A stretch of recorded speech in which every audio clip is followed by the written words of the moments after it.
The landscapes of our lives are for learning, where experience is our teacher. When we gather together to share our resources, we are destined to love and thrive. Good morning, Pierre. Hey, good morning, Maureen. How are you? Good. When I say good morning first, your responses are always way more enthusiastic. And then when you say good morning first, you're a little more toned down. Is it possible for me to be toned down?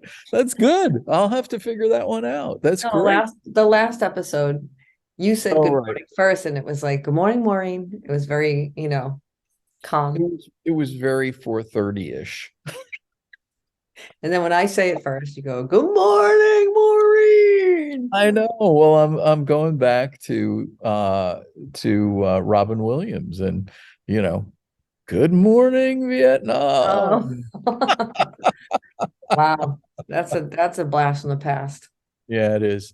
Although out here in California, when I drive to San Francisco, which is about an hour away, exactly actually to the Golden Gate Bridge, you go through the mountains to arrive on the west side of the Golden Gate Bridge, and you go through the Robin Williams Tunnel.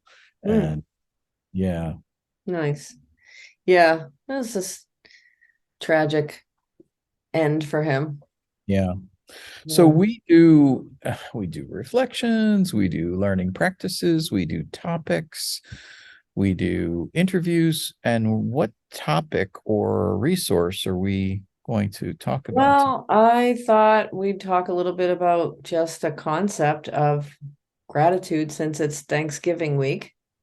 Ooh, sweet. That is Yeah. really I mean, we've mentioned the science of gratitude. Andrew Huberman did a whole podcast episode on it last year on Thanksgiving or that week, and the science of bottom line. Like, I think what my takeaway from it was when you receive gratitude from someone else, that is incredibly healthy for you. And, I just remember him pointing that out as like this sleeper kind of uh like, oh, who would have thought? But you would think get the giving and the gratitude towards someone, is good for your brain. But it turns out that even better is receiving gratitude from someone else for having helped, so I thought that was kind of cool. Yeah, that is. Thanks for bringing up that as a topic, gratitude. Xerxes, who was our first interview, and I'm going to spend a day on retreat that he's leading in meditation this Sunday. Has a gratitude practice. He talked about it in the interview, where every day for the past 4 years or something, however many years, he's posted 5 things that he's grateful for. Mm. And they struck me so deeply. My friendship with him, and I call him a mentor, because as we know, and if you listen to the interview, Xerxes has cerebral palsy and has had a life of struggle. Mm. And I have a meditation practice with him on Tuesday nights. And we meditate, and then we have a gratitude practice, and where we share what we're grateful for. And he often shares he's grateful for his health. And I'm telling you, Well, he strikes me as a happy guy, and I can't remember what I was listening to about happiness. It was probably her Huberman Lab podcast. It was. Damn it. I'm sorry to be so repetitive, but oh, that's okay.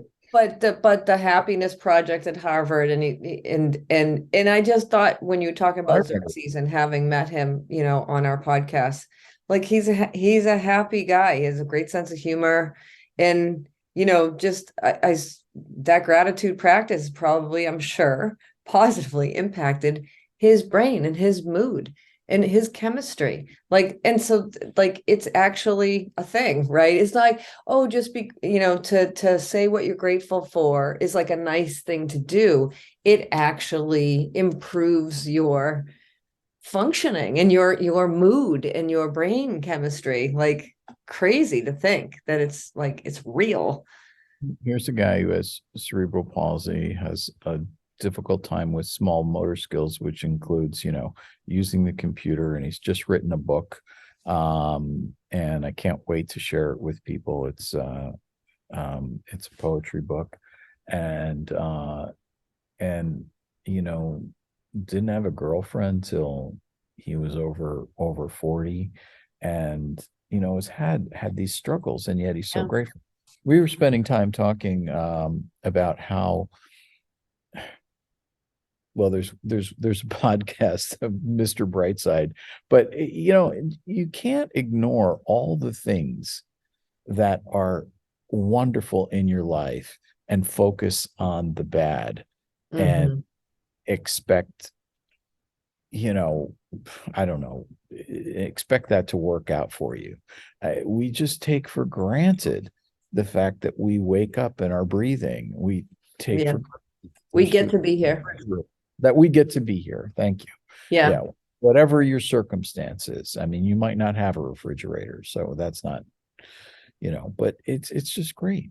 But still, like, if you look for the good and you look for it, and your framework, your perception and your perspective is to, you know, with that mindset of like, I get to be here. And everything else on top of that is a bonus. Like life itself, I'm alive. It's a miracle.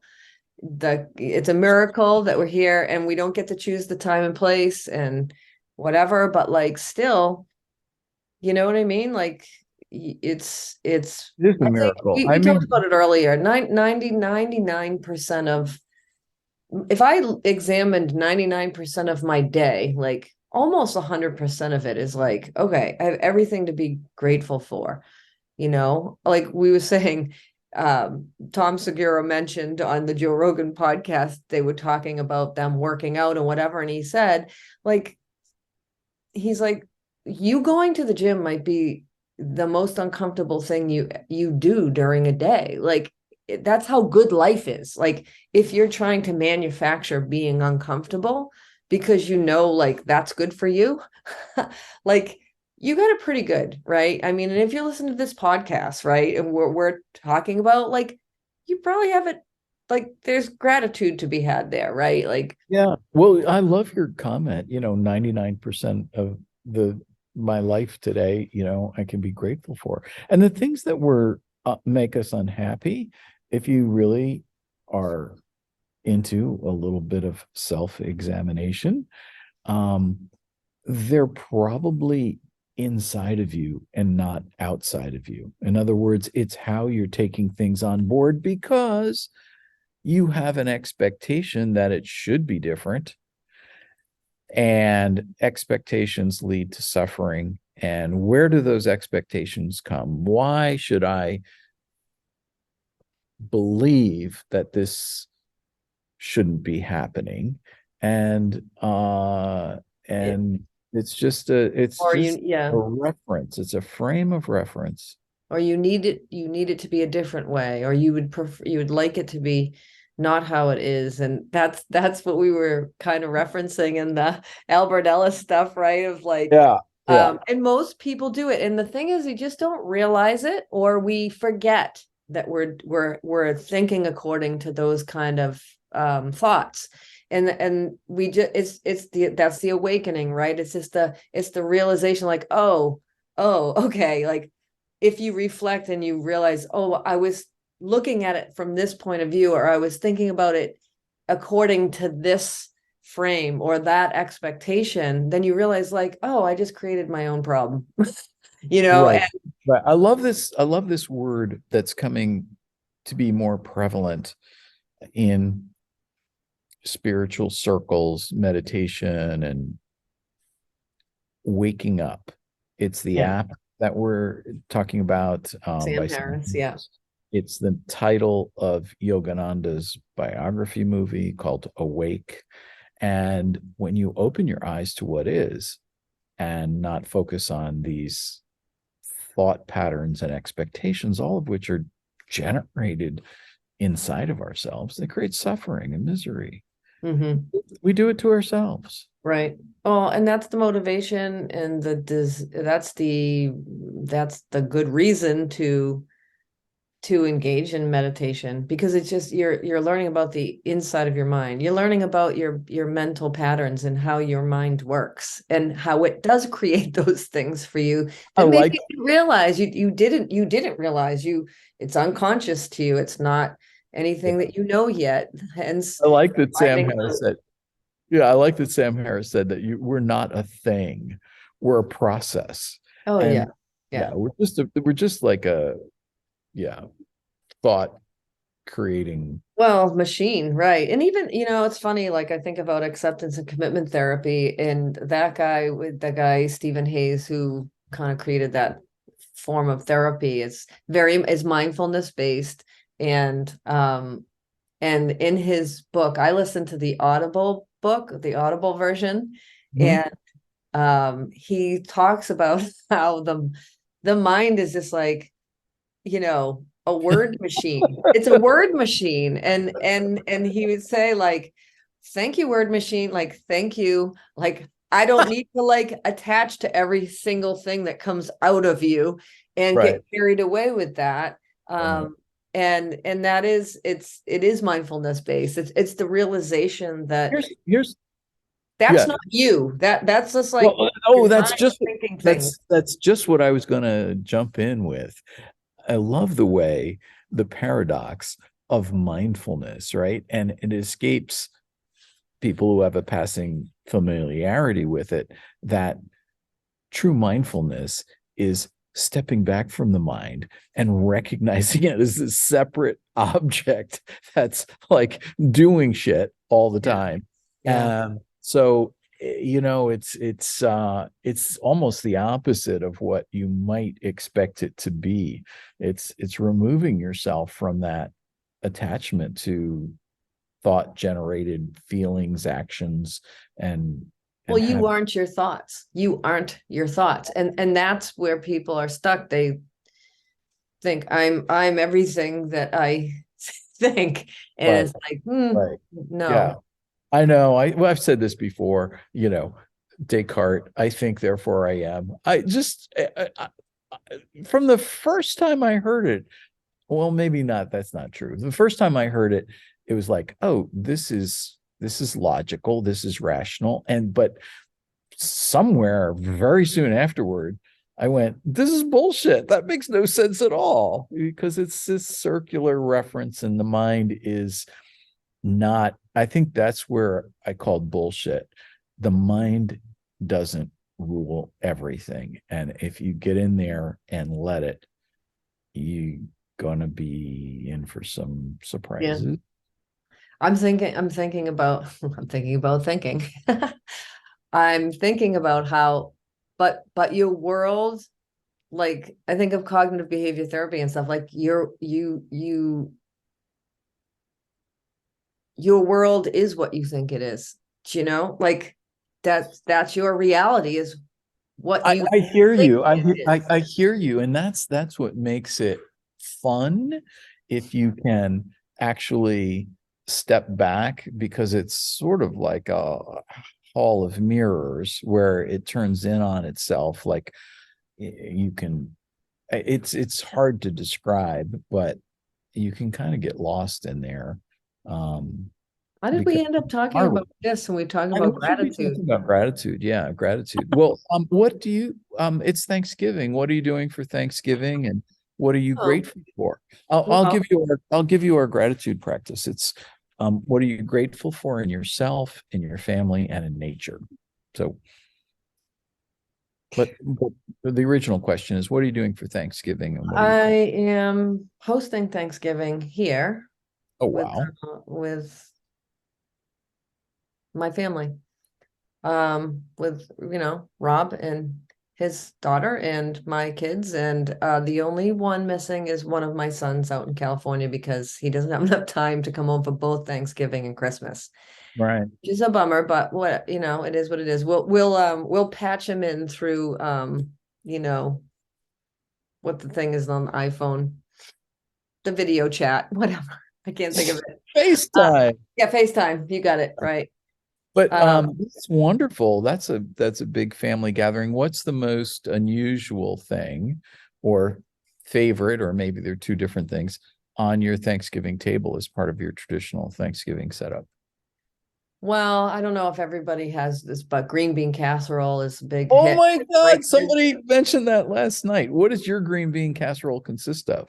oh, it's like such a cheesy. It's on the back of the French onions, French's, crinkly onions, whatever. It's on the back of that. It's just green beans and um, Mushrooms.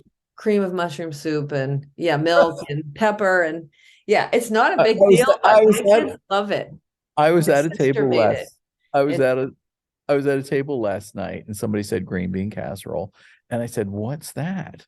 And they explained it to me just like you. And all four of them were they're all from Minnesota. They went, "Oh, there's something magical about it. It's cheesy ingredients, but when that crunch goes together with the this and the that, they were yeah, just hilarious about it." yeah, my kids love it. Um, My kids love it. Yeah, my sister made it years ago and I never made it, but then it became part of our Thanksgiving routine. Yeah, Nice. nothing extraordinary besides maybe that's a little different than some people. Yeah. We Well, used to have Greek stuffing because my father's Greek. My mother always made Greek stuffing. Um, but I don't like it, so I never made it. So my kids what's didn't. Greek? Yeah. It's got like mincemeat in it and raisins and oh no. I don't Mm, like it. Potatoes, you have to cook the potatoes exactly right. Apparently, you got to cube them. And I'm sure you can appreciate how hard it is to get, you got to cut them all the same size so that they all cook. But I right. I know in the past that my brothers and sisters like, oh, who's making the Greek stuffing this year? And sometimes it would come out with the potatoes were hard. Uh, Oh, right. yeah. Nobody is the best answer to that, I guess. But anyway, yeah, I'll get together with two of my three children at my middle daughter's house in Denver. And that'll be wonderful. And they're cooking at Thanksgiving, so I'm going to see what that's like. We're going to go out for pizza the night before, and I'm going to see an old high school friend. So grateful for, getting together with people. Probably the most different thing that I do is I'll usually have like a wild rice kind of thing that's kind of fall, but it's pretty much standard. I don't do any casseroles. I don't do any marshmallows. It's Italian French. You just cook vegetables, Yeah. and I turkey love and Thanksgiving. I love all. Thanksgiving because there's no gifts. Because that is it is everything I'm grateful for, and that around food and sitting down together and the preparation and the planning and all of it, and this the gratitude for like, dude, like who made the vegetables, who grew them, who got them here, like they came a long way, and like the grocery store and the person who packed my bags and put them in my carriage and right. And that's that loving kindness meditation. It's like, I guess it could have a gratitude in terms of like the people closest to you. And then the next layer of people who are like the people at the grocery store that you don't really know, that you're like just grateful and show gratitude towards them. And then even find some redeeming thing in your enemies that you can be grateful for, that they are here. Yeah, And yeah. so, concentric circles outward. Well, this Thanksgiving is also my birthday. It Oh, that's right. I forgot your birthday's in November. lands on that day occasionally, and so it'll be great to be with family and celebrate. And um, I, you know, So there'll be a cake in addition to pie. oh gosh, I hope not. I'm not a huge cake person. I'll do I'm not pies. either. Sure. I'll do pies. And that was a big part of it over my French Canadian grandmother's house. She lived next door, um and we'd go there for Thanksgiving, and pies were pies were big. Lemon meringue, blueberry, apple, that kind of thing. But Mhm. just piggybacking on your grateful comments, and we'll wind it up. Yeah, when you start to reflect on all the things that will be on the Thanksgiving table and all the hands that touched them and everybody who contributed to make this a blessing for your family and yourself, it's mind-boggling. It's just absolutely mind-boggling The how world much is in your living room, and like we're all here. that that have come together to make this happen. And that's true of every day. Yeah. So much to be grateful for.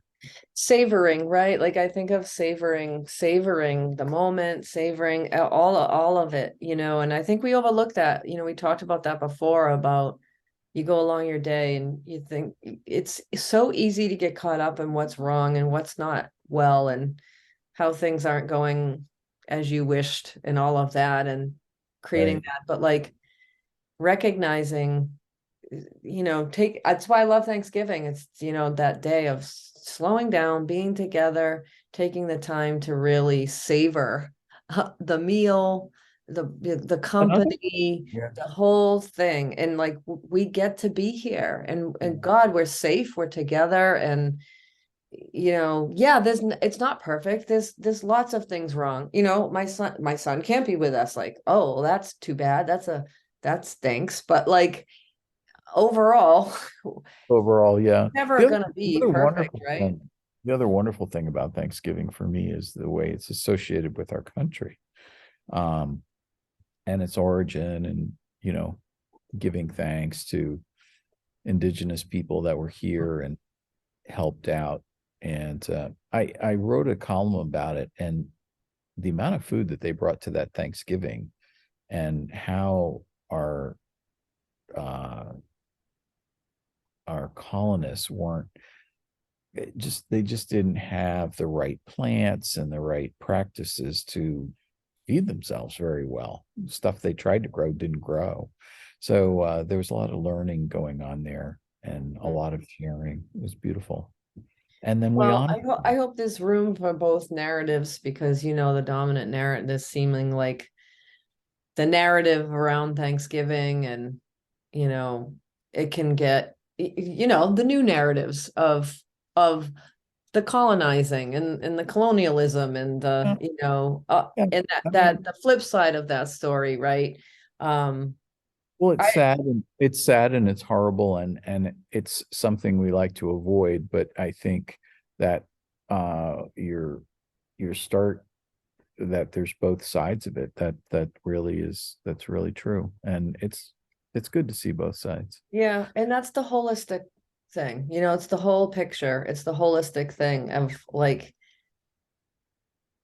I think we tend to focus on either one or the other, right? Like in being in denial about like the negative or Right. over focusing on the negative, and that's the worst thing in the world. And we're suffering, and how can we be grateful when this is going on? But like it's the whole thing. That's the gratitude for I get to be here with all of it, all the Yeah. bullshit.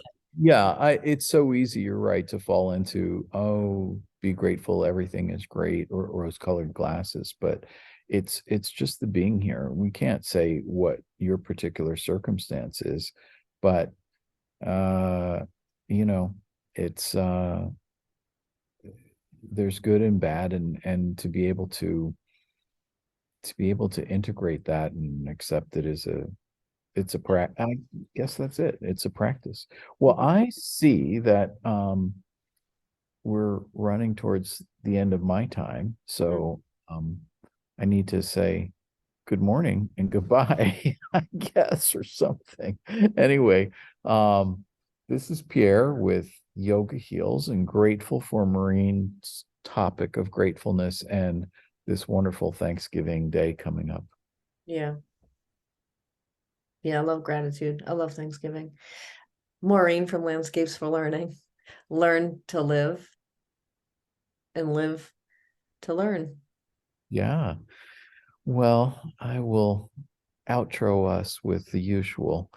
Peace through grace, dear friends. Enjoy your holidays around family and remember gratitude. Peace through grace.